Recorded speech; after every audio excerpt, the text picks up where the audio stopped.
नमस्कार मित्रांनो, आज आहे ब्लॉगचा 6वा दिवस आणि आज आम्ही जातो आहे मडगावला कोकण रेल्वेच्या स्टाफला इंजिनबद्दल आणि ट्रॅक मशीनमध्ये इंजिन कसं यूज होतो याची ट्रेनिंग देण्यासाठी.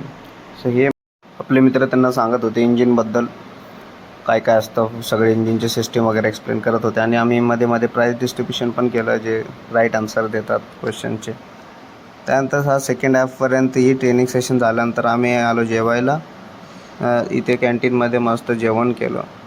जेवण केल्यानंतर सेकंड हाफमध्ये आम्ही थोडंसं बाहेर वगैरे गेलो, बाहेर फिरलो. त्याच्यानंतर सेकंड हाफनंतर माझा सेशन होता, सो मला तो कंडक्ट करायचा होता. बाहेर थोडा वेळ फिरल्यानंतर आम्हाला 2-2:30 वाजता परत सेशन स्टार्ट करायचा होता. थोडं चहा आणि बिस्किट परत खाल्ला आणि त्याच्यानंतर परत स्टेशनला सुरुवात केली. यामध्ये मी त्यांना एक्सप्लेन केला की ट्रॅक मशीनमध्ये इंजिनचा कसा यूज आहे आणि कसा वापर केला जातो. त्याच्यानंतर सगळे ट्रेनिंग कंप्लीट केल्यानंतर आम्ही सेशन कंडक्ट करून आपल्या घरी निघालो. आजचा दिवस असा संपला मित्रांनो.